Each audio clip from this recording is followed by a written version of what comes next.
Hey there! I'm Sage Grayson, a former book editor turned life coach, and I help ambitious career women edit their habits, routines, and mindsets to balance their happiness at work and home. I'm a life editor, and so are you. Today, I'm going to show you how to set up an editorial calendar in your planner. So today we're using my 2016 edited year weekly calendar. Let's go! So here's the inside of the planner, and this is one of the monthly spreads. This is for September, and as you can see, it's kind of boring, it's kind of plain, there's nothing written in there yet. So for those of you who have your own websites and you do a lot of blogging, you'll want to set up an editorial calendar. An editorial calendar is where you map out the content that you're going to be releasing ahead of time. It's a way for you to plan what information you're putting out there so that you can get it done in advance and not be rushing to get it done the day that it's due or when you realize, hey, I haven't blogged in a month. No, you want to plan it out ahead of time. So the way you do this is you get a monthly spread. I like to start with a month. I mean, I know lots of people who plan out their entire yearly content in like one fell swoop, like right on New Year's Day, just plan out the whole content. It varies. Sometimes I'm doing about 3 months at a time, but let's just do a 1 month view because it's a lot easier. So first, get a planner. If you have the weekly calendar, you're all set. But if not, I really like the Happy Planner. I like Erin Condren planners, or you could also use your bullet journal as long as you have a monthly spread. So put a monthly spread in front of you. Next, we're going to use one of my favorite office supplies, and I use this like in every video I do, and they're Post-it notes. So I have a lot of Post-it notes. I use them for everything, for absolutely everything. So these ones were actually like big 3" by 3" square ones that I cut down into smaller rectangles. And the reason I did it is because I wanted them to fit right here in the monthly date boxes. And some Post-it flags do fit okay, but I wanted to make sure I got like just the perfect fit. So I cut these myself with my paper cutter. When you have a blog, you have different kinds of content that you put out there. So you might have like video posts or written posts or a podcast or something, and you probably have emails that you send to your list. So I use color coding to differentiate the different areas of my business, the different areas of my blog, the different areas of my marketing.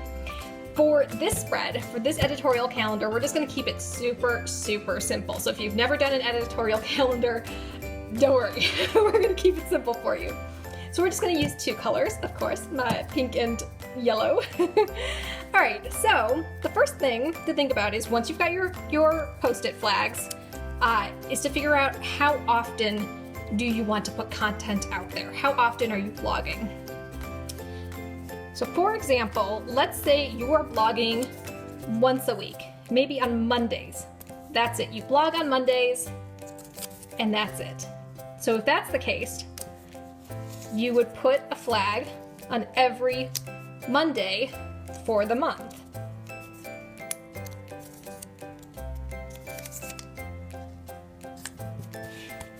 Yeah, this is the most basic editorial calendar. There you go. So you're blogging 4 times in September if you blog once a week. But let's say you blog more than once a week. Let's say you do twice a week. So you do Mondays and Wednesdays. You would put more flags on the monthly spread. So you see how this works out? But let's say you do things besides just blog posts. Let's say you put blog posts out there, but also you email your list. And if you're not emailing your list, you should be emailing your list. That's how people know when you have new products and services, or when you are taking on new clients, or just to know what's going on with you and your business. You've got to email them so that you stay top of mind. And then when they need something from you, you're going to be the first person that they think of. So let's use these pink flags to represent emails. The yellow flags are representing blog posts and the pink ones are representing emails. So why not? Let's just send emails on Fridays. Just gonna place these down.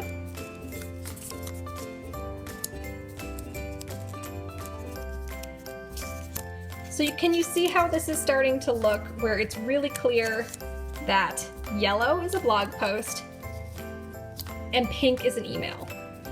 So you can see at a glance, oh, okay, I've got to do 8 blog posts and I've got to send 4 emails. Like right at a glance, you can see what you have to do. But now let's get even more specific about the content. So I'm just using a fine liner. And here's the reason we're using Post-it flags rather than writing directly onto the page, because we're human. We're life editors. So you might not stick to your plan exactly as you plan it. You've got to be a little bit flexible. You've got to allow yourself to edit the schedule. So we use Post-it flags so you can move things around. Okay, so ideally you'll have a list of potential blog posts. So if you're not keeping like a list of blog posts somewhere, start doing that now, either in your bullet journal or just in a notepad. Just a list of blog posts that you want to publish on your blog. So your blog post should be something that your ideal customer, your ideal reader really wants to hear about. You're giving them information that can help them in their lives, or help them in their businesses, or help them with their weight loss, or help them with their relationships. Whatever it is that you are an expert at, you want to give them content, give them blog posts that actually are helpful, that actually pertain to what they need. So let's get creative here. I'm going to put a little E on top of these pink ones. We know these are emails, but I'm just putting an extra little E there just to designate these are all emails. And then let's have some fun. Let's say, let's have fun. Let's say Mondays is a video post. So I'm gonna put a little V to designate that these ones are actually video blog posts. And then the Wednesday ones, let's say they're podcasts. We're gonna have some fun. They're gonna be podcasts. Okay, so you know video, podcast, email, video, podcast, email. And this can change for whatever is most comfortable for you. Let's say you prefer written blog posts. Well, then you can just put a W on everything so you know that they're written. Or let's say you have a guest post. You can put a G there for a guest post. Okay, let's fill these in with just some random blog post ideas. These are not my actual blog posts, but let's have some fun with it. Okay, so let's say this video is going to be time management for busy moms. There we go. And let's say this podcast, let's say it's going to be a book review. And it's going to be a book review on, what would be fun? Let's do The Happiness Project, one of my favorites.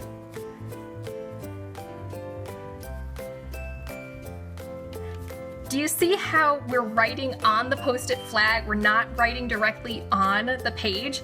You will see why we are doing this in a minute. So I'm going to speed this up so I can just fill in really quickly the other content.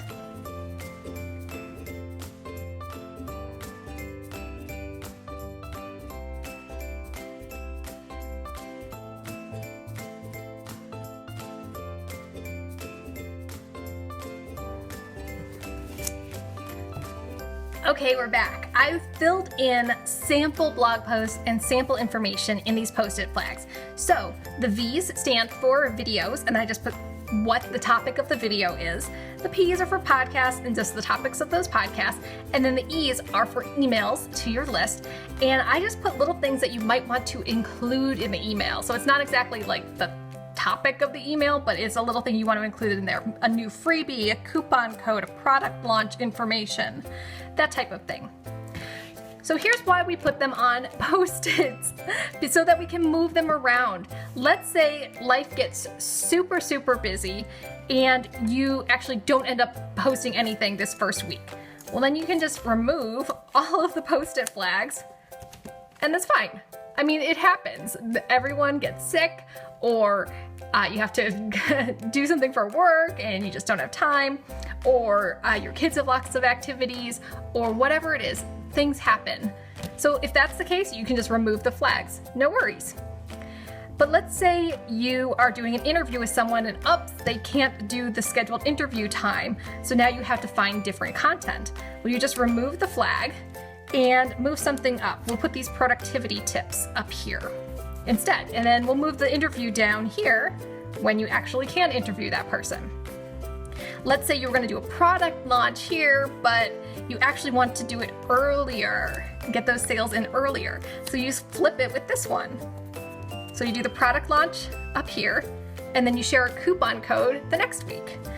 Can you see how easy this is to move things around? You can put things on different days. You can give yourself permission to be imperfect, because we're all imperfect. There are plenty of times where I make a plan and I try so hard to stick with it, but it just doesn't work. And a lot of that happens because if you're in startup mode, you just kind of have to be flexible if you have a day job, or if you don't have employees, or if you have other things that are taking up your time.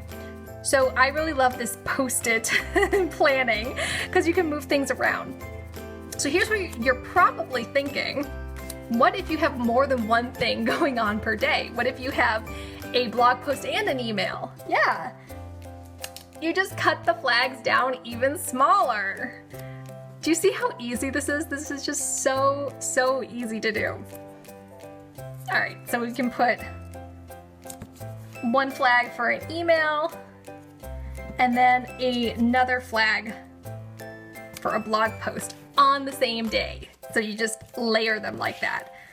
So then we do an email. We'll say it's a new freebie. And then let's do a written blog post. And this written blog post is going to be about my best tips for productivity. I talk about productivity and time management a lot. All right, so this is how you do your editorial content planning. You get a monthly page in your planner. You get a bunch of Post-it flags, and on the Post-it flags, put one letter indicating what type of content it is. Is it a video? Is it a written blog post? Is it a podcast? Is it an email? Then write the topic. So this one is time management for busy moms. And then put it on the day that you want to publish it. And give yourself permission to move things around. I also use color coding with the Post-it flags. So in this case, pink is emails and yellow is written content or actual blog content. You can do this for your blog, obviously, that's what we're doing today, but you might also want to try this for your personal life, for your self-care. Maybe you have green as your workouts and blue as like your meditation days, or maybe you have another color for when you're getting together with your friends to go out and socialize. So you can use content planning for other areas of your life, for your blog, for your health and fitness, for your date nights with your spouse maybe, for keeping your kids on track. Maybe you have a family calendar and you use a different color for all of your kids so they can see at a glance, oh, okay, it's Billy's night to go to basketball or whatever. You can see it at a glance and you can move things around if you need to, like if you need to change their play date. I hope you can see how you can edit this to make it work for your life and your business. If you like this video, please be sure to give it a thumbs up and subscribe on YouTube. And then come on over to sagegrayson.com and sign up for my free editor's toolkit. You'll get weekly updates from me, plus Sage advice that I only share in email. Thanks for watching. I'll see you soon.